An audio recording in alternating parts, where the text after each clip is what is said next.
Good morning to SVB students. நம்ம இன்னைக்கு இந்த கிளாஸ்ல என்ன பார்க்க போறோம் அப்படினா +1 காமர்ஸ்ல UNIT-7 ட்ரேட்ல சாப்டர் 22 டைப்ஸ் ஆஃப் ட்ரேட்னா என்ன அப்படிங்கறத பார்க்க போறோம். சோ ஸ்டூடண்ட்ஸ் பாருங்க, ட்ரேட் அப்படினா என்ன அப்படினா அதாவது ட்ரேடிங் அப்படிங்கிறது பையிங் அண்ட் செல்லிங் அப்படினு சொல்றாங்க. அதாவது ஒரு பொருளை எக்ஸ்சேஞ்ச் பண்ணக்கூடிய ஒரு விஷயம் தான் என்ன சொல்றாங்க அப்படினா ட்ரேடிங் அப்படினு சொல்றாங்க.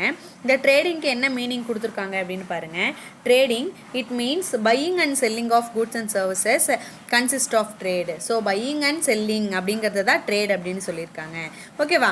இது பார்த்தோம் அப்படின்னா இந்த ட்ரேட் அப்படிங்கிறது கூட்ஸ் அண்ட் சர்வீஸை அவைலபிள் பண்ணக்கூடிய ஒரு விஷயம் அப்படின்னு சொல்லலாம். இது மூலமாக என்ன பண்ணுறாங்க அப்படின்னா ப்ராஃபிட்டை ஏர்ன் பண்ணுறாங்க. ஓகேவா? அதுக்கு அடுத்து பார்த்தோம் அப்படின்னா கிளாசிஃபிகேஷன் ஆஃப் ட்ரேட். ட்ரேட் அப்படிங்கிறது எத்தனை டைப் ஆஃப் கிளாசிஃபிகேஷன் இருக்குது அப்படின்னா 2 டைப் ஆஃப் கிளாசிஃபிகேஷன் இருக்குது. ஃபர்ஸ்ட் ஒன் பார்த்தோம் அப்படின்னா இன்டர்னல் ட்ரேடு, அதுக்கப்புறம் பார்த்தோம் அப்படின்னா எக்ஸ்டர்னல் ட்ரேட் அப்படின்னு சொல்கிறாங்க. அப்போ இன்டர்னல் ட்ரேட் அப்படின்னா என்ன? அதாவது இன்டர்னல் ட்ரேட் அப்படின்னா என்ன அப்படின்னா உள்நாட்டு வணிகம் அப்படின்னு சொல்லலாம். அதாவது பையிங் அண்ட் செல்லிங் அந்த கூட்ஸ் அண்ட் சர்வீஸ் வந்து நம்ம நாட்டுக்குள்ளேயே இருந்தது அப்படின்னா அது இன்டர்னல் ட்ரேட் அப்படின்னு சொல்கிறாங்க. பையருக்கும் செல்லருக்கும் நடுவில் இருக்கக்கூடிய அந்த லொக்காலிட்டி, வில்லேஜ் இது எல்லாமே டிஃப்ரெண்ட் ஸ்டேட்டில், ஆனால் அங்கே இருக்கக்கூடிய டிஃப்ரெண்ட் ஸ்டேட்டில் வேணால் இருக்கலாம், ஆனால் ஒரே கண்ட்ரியில் தான் இருக்கணும் அப்படின்னு சொல்கிறாங்க. இது இன்டர்னல் ட்ரேட் அப்படின்னு சொல்கிறாங்க. அப்போ இன்டர்னல் ட்ரேடோட ஃபீச்சர்ஸ் என்ன அப்படிங்கும்போது ஃபர்ஸ்ட் ஒன்று என்ன கொடுத்துருக்காங்க அப்படின்னு பாருங்கள். The buying and selling of goods take place with the boundary of same country. அதாவது பையிங் அண்ட் செல்லிங் அப்படிங்கிறது எந்த கண்ட்ரியில் இருக்கணும் அப்படின்னா சேம் கண்ட்ரீஸில் தான் இருக்கணும் அப்படின்னு சொல்லியிருக்காங்க. அதுக்கடுத்து பார்த்தோம் அப்படின்னா payment of goods and service is made to the currency of home country. அங்கே இருக்கக்கூடிய அந்த பேமெண்ட்டோட கரன்சி எப்படி இருக்கும் அப்படின்னா ஹோம் கண்ட்ரியோட கரன்சி தான் அப்படின்னு சொல்கிறாங்க. அதுக்கடுத்து பார்த்தோம் அப்படின்னா தேர்ட் ஒன் என்ன கொடுத்துருக்காங்க அப்படின்னு பாருங்கள். It involving transaction between the producer, consumer and the middleman. இது யாருக்கும் நடுவில் உண்டான டிரான்சாக்ஷன் அப்படின்னு சொல்கிறாங்க. ப்ரொடியூசருக்கும் கன்சியூமருக்கும் இடையே இருக்கக்கூடிய ஒரு டிரான்சாக்ஷன் அப்படின்னு சொல்கிறாங்க. அதுக்கடுத்து பார்த்தோம் அப்படின்னா consist to the distribution network and middleman agency engaged in the exchange of goods and services அப்படின்னு சொல்லியிருக்காங்க. அதாவது இது ஒரு டிஸ்ட்ரிபியூஷன் நெட்வொர்க்.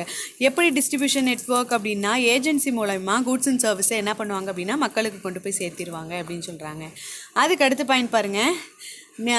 என்ன கொடுத்துருக்காங்க அப்படின்னா ஹோம் ட்ரேட் அப்படிங்கிறது இது ஒரு risk of transportation. So transportation மூலமாக ஒரு பொருளை ஒரு இடத்துலேருந்து இன்னொரு இடத்துக்கு கொண்டு போகிறதுக்கு யூஸ்ஃபுல்லாக இருக்குது அப்படின்னு சொல்கிறாங்க. அதுக்கு அடுத்து நமக்கு என்ன கொடுத்துருக்காங்க அப்படின்னா ஹோம் ட்ரேட் பொறுத்த வரைக்கும் இந்த உள்நாட்டில் இருக்கக்கூடிய சட்டத்திட்டங்களை தான் ஃபாலோ பண்ணுறாங்க அப்படின்னும். அதுக்கப்புறம் பார்த்தோம் அப்படின்னா ஹோம் ட்ரேட் அப்படிங்கிறது நம்ம நாட்டோட எக்கனாமிக்கை பேஸ் பண்ணுது. இது ஒரு டொமஸ்டிக் ப்ரொடக்ஷன் அப்படின்னு சொல்லலாம். நம்ம நாட்டில் உற்பத்தி பண்ணக்கூடிய பொருட்கள் மட்டும்தான் சேல் பண்ணுவாங்க அப்படின்னும். அதுக்கடுத்து பார்த்தோம் அப்படின்னா delivery using locality available mode of transport. So இங்கே இருக்கக்கூடிய டிரான்ஸ்போர்ட் என்ன நம்ம லொக்காலிட்டியில் என்ன மாதிரியான டிரான்ஸ்போர்ட் இருக்கோ அந்த டிரான்ஸ்போர்ட்டை மட்டும்தான் யூஸ் பண்ணுறாங்க அப்படின்னும். It does not involve any customs and import duties. இதில் எந்த விதமான கஸ்டம்ஸ் அண்ட் இம்போர்ட் எதுவுமே இருக்காது அப்படின்னு சொல்கிறாங்க. அதுக்கு அடுத்து பார்த்தோம் அப்படின்னா டைப்ஸ் ஆஃப் இன்டர்னல் ட்ரேட் அப்படின்னு சொல்லியிருக்காங்களா. இன்டர்னல் ட்ரேட் அப்படின்னா என்ன? இப்போ தான் சொன்னோம் உள்நாட்டு உற்பத்தி. அப்போ உள்நாட்டு விற்பனை அப்படின்னு சொல்கிறோம் இல்லையா. அந்த உள்நாட்டு விற்பனை 2 வகைகளாக பிரிக்கலாம். ஒன்று பார்த்தோம் அப்படின்னா ஹோல்சேல் ட்ரேடு, இன்னொன்று பார்த்தோம் அப்படின்னா ரீட்டைல் ட்ரேடு. ஹோல்சேல் ட்ரேட்னா என்ன? ஹோல்சேல் அப்படிங்கும்போது மொத்தமாக ஒரு பொருளை வாங்கி அதை விற்கக்கூடிய ஒரு பர்சனை தான் ஹோல்சேல் ட்ரேட் அப்படின்னு சொல்கிறாங்க. அதுக்கடுத்து பார்த்தோம் அப்படின்னா ரீட்டைல் ட்ரேட். ரீட்டைல் ட்ரேட் அப்படின்னா என்ன? சில்லறையாக ஒரு பொருட்களை வாங்கி விற்கக்கூடிய ஒரு பர்சனை தான் ரீட்டைல் ட்ரேட் அப்படின்னு சொல்கிறாங்க. ஸோ பாருங்கள், ஹோல்சேல் அப்படிங்கிறது பல்க் குவான்டிட்டி, ரீட்டைல் அப்படிங்கிறது ஸ்மால் குவான்டிட்டி. ஓகேவா? அதுக்கடுத்து என்ன கொடுத்துருக்காங்க? ஃபாரின் ட்ரேட் அப்படின்னு கொடுத்துருக்காங்க இல்லையா. ஸோ ஃபாரின் ட்ரேட் அப்படின்னா என்ன? அதாவது பையருக்கும் செல்லருக்கும் இருக்கக்கூடிய ட்ரேடிங் டிஃப்ரெண்ட் கண்ட்ரீஸில் இருக்கும். டிஃப்ரெண்ட் கண்ட்ரீஸில் கூட்ஸ் அண்ட் சர்வீஸ் இருக்கக்கூடிய ஒரு ட்ரேடிங்கை தான் என்ன சொல்கிறாங்க அப்படின்னா ஃபாரின் ட்ரேடிங் அப்படின்னு சொல்கிறாங்க. ஃபாரின் ட்ரேட் அப்படின்னு சொல்கிறாங்க. இந்த ஃபாரின் ட்ரேடை பொறுத்த வரைக்கும் யூஸ் பண்ணக்கூடிய டிரான்ஸ்போர்ட்டேஷன் எப்படி இருக்கும் அப்படின்னா பல்வேறு வகையான நாடுகள்லேருந்து கிடைக்கக்கூடியதாக இருக்கும். எக்ஸாம்பிள் பார்த்தோம் அப்படின்னா பெட்ரோலியம் அண்ட் ஏரோப்ளேன்ஸ். இது மூலமாக என்ன பண்ணுறாங்க அப்படின்னா ஃபாரின் ட்ரேட் யூஸ் பண்ணுறாங்க. ஃபாரின் ட்ரேடோட டைப்ஸ் என்ன அப்படின்னா ஃபர்ஸ்ட் ஒன் என்ன கொடுத்துருக்காங்க? இம்போர்ட் ட்ரேட் அப்படின்னு கொடுத்துருக்காங்க. தட் மீன்ஸ் இம்போர்ட் ட்ரேட் அப்படிங்கிறது ஃபாரின் கண்ட்ரியில் டொமஸ்டிக் யூசேஜ் இருக்கக்கூடிய ஒரு விஷயத்தை தான் இம்போர்ட் ட்ரேட் அப்படின்னு சொல்கிறாங்க. அதாவது வெளிநாடுகளில் நம்ம பொருட்களை விற்கிறோம் இல்லையா, ஸோ நம்ம நாட்டில் வந்து வெளிநாட்டு பொருட்களை இறக்குமதி பண்ணுறோம் இல்லையா, அதை தான் என்ன சொல்கிறாங்க அப்படின்னா இம்போர்ட் ட்ரேட் அப்படின்னு சொல்கிறாங்க. எக்ஸாம்பிள் பார்த்தோம் அப்படின்னா இந்தியா எதை இம்போர்ட் பண்ணுறாங்க, பெட்ரோலியம் ப்ராடக்ட் ஃப்ரம் கல்ஃப் கண்ட்ரியிலேருந்து பெட்ரோலியம் ப்ராடக்டை நம்ம நாட்டுக்கு இம்போர்ட் பண்ணுறாங்க. இதை தான் இம்போர்ட் ட்ரேட் அப்படின்னு சொல்கிறாங்க. அப்போது எக்ஸ்போர்ட் ட்ரேட் அப்படின்னா என்ன?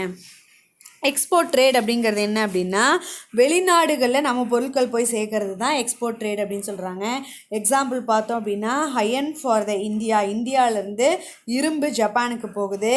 அதே போல் டீ ஃப்ரம் இந்தியா, டீ வந்து இந்தியாவிலேருந்து இங்கிலாந்து போகுது. ஜாஸ்மின் ஃப்ளவர் வந்து மதுரை டு சிங்கப்பூர் போகுது அப்படின்னு சொல்கிறாங்க. ஓகேவா, இது எல்லாமே பார்த்தோம் அப்படின்னா எக்ஸ்போர்ட் ட்ரேட் அப்படின்னு சொல்கிறாங்க. இங்கே பாருங்கள், இந்தியாவில் இம்போர்ட் எக்ஸ்போர்ட் பண்ணக்கூடிய ஐட்டம்ஸ்லாம் எது?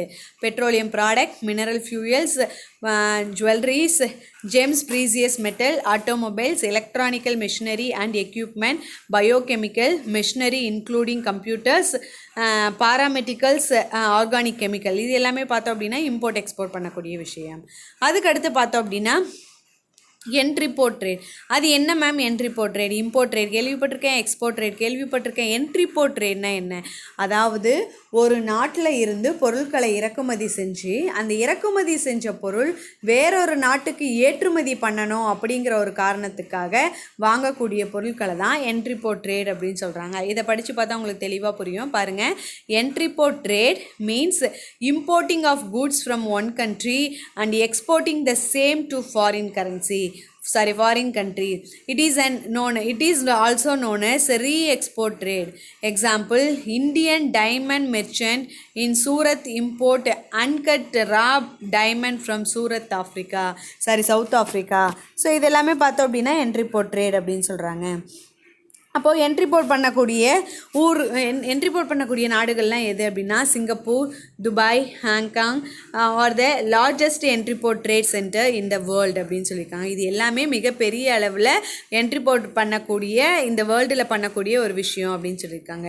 அப்போது ஒரு சேனல்ஸ் ஆஃப் டிஸ்ட்ரிபியூஷனை பொறுத்த வரைக்கும் ஹோல்சேல், ரீட்டைல் இது எல்லாமே வந்து நீங்கள் அடுத்த கிளாஸில் அடுத்த லெசனில் எப்படியெல்லாம் அதை டிஸ்ட்ரிபியூட் பண்ணுவாங்க, அதில் யாரெல்லாம் இருக்காங்க அப்படிங்கிறத தெளிவாக பார்ப்பீங்க.